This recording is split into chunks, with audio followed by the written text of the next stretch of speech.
రైతులకు మేలు జరిగే విధంగా కాంగ్రెస్ ప్రభుత్వం ముందుకు తీసుకెళ్లాలనే ఉద్దేశంతో ఏర్పాటు చేసిన ఈ కార్యక్రమంలో ఆడల మండలంలో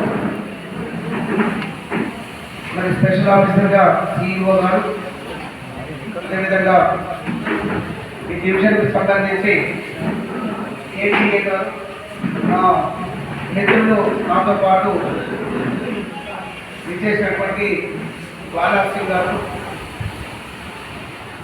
మాజీ జడ్పీ వైస్ చైర్పర్సన్, అదేవిధంగా ఏఈఓలు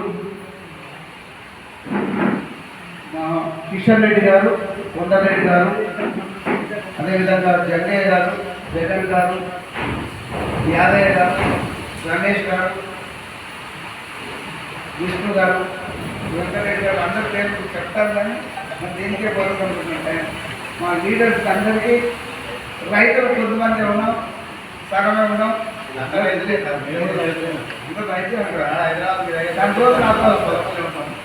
పేరు పేరున రైతన్నలకు మాత కూడా ఉంది, రైతు మాత అంటారు. వారు కూడా మాట్లాడాల్సి ఉండే, మరి అప్పుడప్పుడు కరెక్ట్ వస్తే ఈ గాలి తగ్గితే వారితో కూడా మాట్లాడించాలని ఉంది. మరి పేరు పేరున అందరికీ హృదయపూర్వక నమస్కారం తెలియజేసుకుంటూ, మనకందరికీ తెలుసు రైతులకు ఇబ్బందులు ఉండేవి. గతంలో వైఎస్ ప్రభుత్వం ఉన్నప్పుడు వైఎస్ రాజశేఖర రెడ్డి గారు రైతు రుణమాఫీ చేస్తే రాష్ట్ర వ్యాప్తంగా ఉమ్మడి ఆంధ్రప్రదేశ్లో జేజేలు పలికినారు. ఆయన దేవుడు అన్నారు. దానికి కారణం రైతులకు మద్దతు ఇచ్చినారు కాబట్టి. రైతుల అప్పుల పాలు కాకుండా చేయడానికి, అప్పులను తీర్చి ప్రభుత్వానికి ఎన్ని ఇబ్బందులు ఉన్నా ఇవన్నీ సర్దుబాటు చేస్తారు. అట్లాగనే ఎరువులు కావచ్చు, విత్తనాలు కావచ్చు, అవన్నీ చేస్తూ వచ్చినారు. అదేవిధంగా రైతు అంటే పండించుకునే పంట కోసానికి ఎన్నో బాధలు పడుతూ ఉంటుంటారు. పనిముట్లు, ట్రాక్టర్స్, ఇవన్నీ కూడా ఆ రోజులలో ఇచ్చినారు. గతంలో ఒక 9.5 సంవత్సరాలలో ఒక్కసారి మాత్రమే నాగపూర్, నేను ఎమ్మెల్సీగా ఉన్నప్పుడు చూసి చేసినది కొన్ని ట్రాక్టర్స్ ఇచ్చినారు. ఎక్కడ కూడా ఈ పనిముట్లు ఇచ్చినటువంటి సందర్భం లేదు. మరి ఇప్పుడు కాంగ్రెస్ ప్రభుత్వం వచ్చిన తర్వాత రుణమాఫీ త్వరగా చేయాలని చెప్పేసి రుణమాఫీ చేయడం జరిగింది. అక్కడక్కడ కొన్ని టెక్నికల్ ప్రాబ్లమ్స్ ఉండి కొన్ని కాకుండా ఒకసారి 2 సార్లు అంటే పూర్తి స్థాయిలో ఒక్కొక్కసారి వేయలేదు. రైతు భరోసా కూడా ఇవ్వడం జరిగింది ఈ ప్రభుత్వం ఏర్పడిన తర్వాత. అప్పుడు ప్రతి ఎకరాకి ఇవ్వడం జరిగింది. ఇప్పుడు గౌరవ ముఖ్యమంత్రి గారి ఆలోచన, ఎట్టి పరిస్థితుల్లోనూ ఈ రైతులను ఆదుకోవాలి, ఈ వర్షాలు వస్తున్నప్పుడు నాణ్యమైన విత్తనాలు ఇవ్వాలి, ఎరువులు అందుబాటులో ఉంచాలి, అంతకంటే ముఖ్యంగా డబ్బులు లేకుండా ఎక్కడో ఎవరినో యాచించడం, బ్యాంకులో లోన్ తీసుకోవడం, లేకపోతే ఏమంటారు అప్పులు ఇచ్చేవాళ్ళని ఏమంటారు సేట్లు అంటారా, వాళ్ళ సేట్ల దగ్గరికి వెళ్ళేసేసి మరి చౌకాల దగ్గరికి వెళ్ళేసి మరి అప్పులు చేసేటువంటి పరిస్థితి. ఇవన్నీ ఉండొద్దు అని, ఏ కన్ఫ్యూజన్ ఉండొద్దు అని చెప్పేసి ఎకరాకు 6,000 లెక్కన ఇప్పుడు ఈ రోజు నుంచి మరి మన రాష్ట్ర వ్యాప్తంగా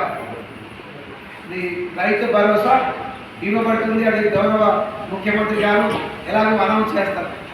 నేను ఇక్కడ అంటే మనకు కరెంటు వచ్చినా కూడా మనకు స్టార్ట్ అవుతున్నామా, స్టార్ట్ అయినప్పుడు చెప్పండి. ఇవన్నీ ఎందుకు చేయాల్సి వస్తుందంటే రైతును ఆదుకుంటే మన దేశాన్ని, మన రాష్ట్రాన్ని, మన ఒక మండలం కాదు, మన దేశాన్ని రైతులు ఆదుకోగలరు, ఆకలి తీర్చగలరు.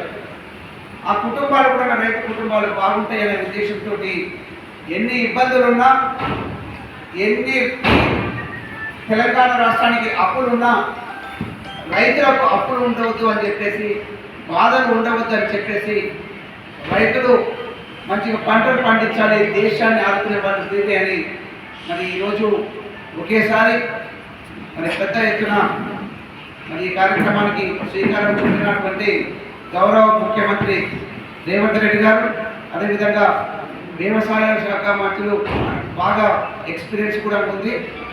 100 ఎకరాల తోటలు పంటలు కూడా పండిస్తారు తుమ్మల నాగేశ్వరరావు. ఈరోజు ఇది ఒకటే కాకుండా మరి స్ప్రింక్లర్స్ కూడా ఇక్కడేమో కొద్దిగా నీళ్లు రాలేదు అంటే ఎక్కడో బోర్ వేసుకున్నారు, చిన్న చిన్న అంటే ఒక పావు ఎకరనో ఎకరనో కల్టివేషన్ చేసుకున్నారు, కమర్షియల్ క్రాప్స్ పండించుకునొచ్చు. ఇక్కడ తక్కువగా తీసుకున్నారు ఇంకా స్ప్రింక్లర్స్. అక్కడ మనం బెల్దండ కలవకుర్తి మన కాన్స్టిట్యూన్సీలో కలవకుర్తి కాన్స్టిట్యూన్సీ తీసుకుంటే వేలాది స్ప్రింక్లర్స్ అక్కడ తీసుకున్నారు. ఇప్పుడు ఇంకా డిమాండ్ ఉంది. గతంలో ఇవన్నీ ఇవ్వలేదు. ఇప్పుడు కాంగ్రెస్ ప్రభుత్వం మరి వేలాది స్ప్రింక్లర్స్ యూనిట్స్ మరి రైతులకు ఇవ్వడం జరుగుతుంది.